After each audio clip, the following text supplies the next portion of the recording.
पत्र के वृक्ष के नीचे साधना करना प्रारंभ करें।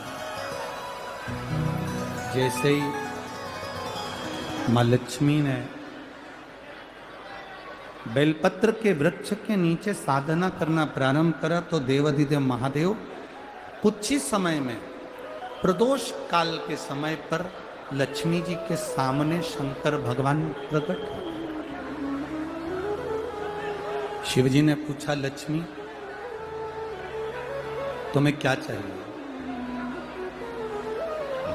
लक्ष्मी जी कहती हैं, मेरी यह अश्व की योनि, मुझे अश्वी बनना पड़ा, घोड़ी बनना पड़ा। इस अश्व की योनि से मैं मुक्त हूं, पर प्रभु इस अश्व की योनि से मुक्त तो हूं, पर मेरे प्रभु ने मुझे घोड़ी बनाया है, अश्व बनाया है। मैं चाहती हूं मेरे नारायण मुझे इसी घोड़ी की योनि में, अश्वी की योनि में प्राप्त कर। इस घोड़ी की योनि में, इस अश्वी की योनि में मेरे स्वामी, मेरे नारायण मुझे प्राप्त। ठीक है, भगवान भोलेनाथ जी ने कहा, आप चिंता ना करें,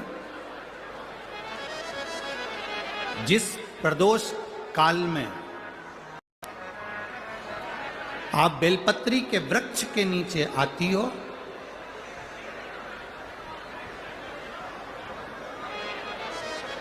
दुनिया का कितना भी दरिद्र व्यक्ति हो,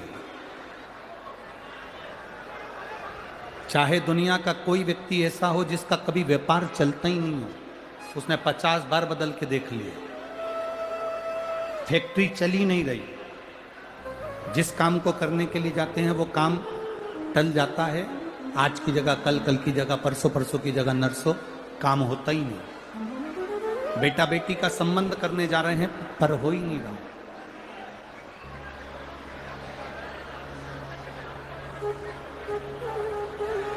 कितना भी दरिद्र से दरिद्र व्यक्ति, कितना भी दीन से दीन व्यक्ति,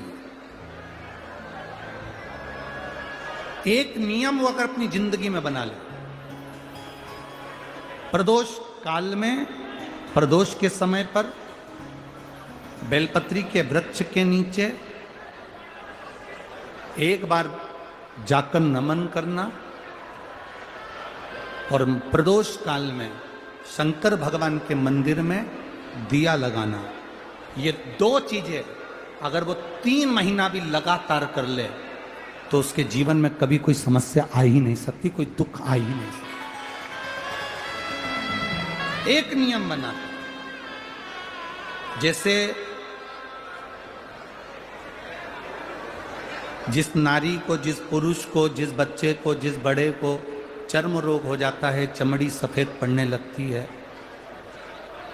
जब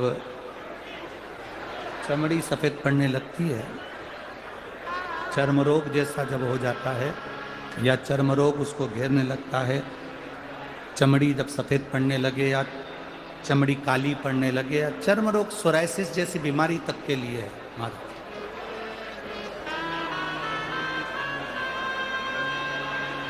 बेलपत्री के वृक्ष के नीचे की मिट्टी, बेलपत्री के वृक्ष के नीचे की मिट्टी, उसको जिस पात्र के अंदर शिवलिंग बनाने के लिए हम गलाएं, जिस पात्र के अंदर हम शिवलिंग बनाने के लिए उसको गलाएं और शिवलिंग का निर्माण कर कर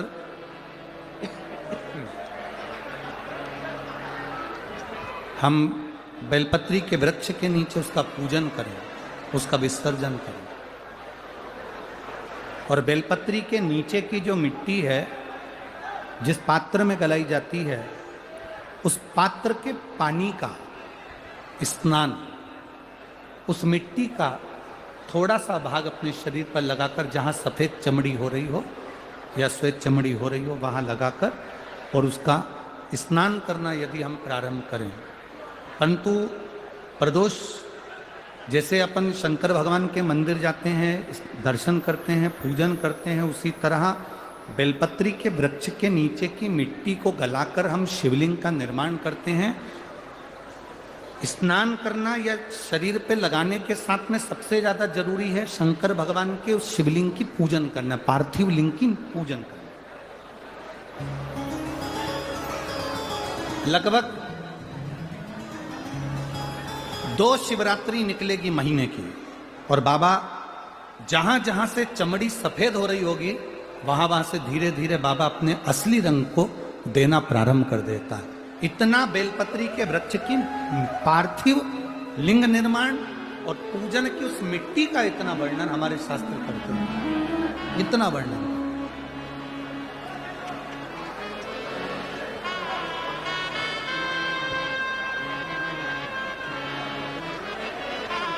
शिव कथा कह रहे, शिव महापुराण की कथा वर्णन कर रहे।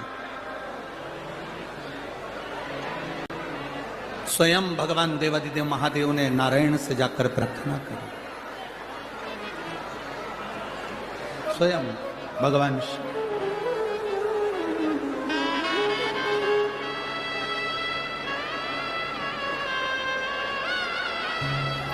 शंभु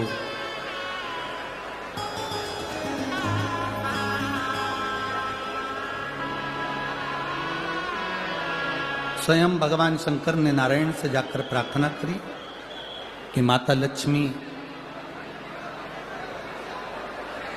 आपके लिए तप साधना कर रही हैं, आप उनको जाकर दर्शन दीजिए। भगवान नारायण शिवजी के कहने पर जाने लगे। भगवान शंकर के कहने पर भगवान नारायण जाने लगे, पर भगवान शिवजी ने भगवान नारायण को रोका, और भगवान शिवजी ने नारायण को रोककर कहा, प्रभु रुको, मेरा निवेदन केवल इतना सा है, जैसे माता लक्ष्मी घोड़ी बनकर, अश्वी बनकर पृथ्वी पर गई हैं, आप अश्व बनकर पृथ्वी पर जाकर लक्ष्मी को लेकर आए। भगवान स्वयं नारायण अश्व बनकर पृथ्वी पर जाते हैं और लक्ष्मी जी को लेकर आते हैं। शिव महापुराण की कथा कहती है, भगवान शंकर का संवाद कहता है, स्वयं नारायण और स्वयं माता लक्ष्मी बेलपत्री के वृक्ष के नीचे विराजमान शिवलिंग का पूजन करते हैं और बेलपत्र की परिक्रमा करते हैं। जैसे ही उन्होंने बेलपत्र की परिक्रमा करी, शंकर भगवान वहां सम्मुख में जब आते हैं तो नारायण और लक्ष्मी जी भी अश्व की योनि से छूट जाती हैं, और नारायण भी अश्व योनि को त्याग कर नारायण लक्ष्मी बनकर वैकुंठ का निवास करने लगते हैं। स्वयं नारायण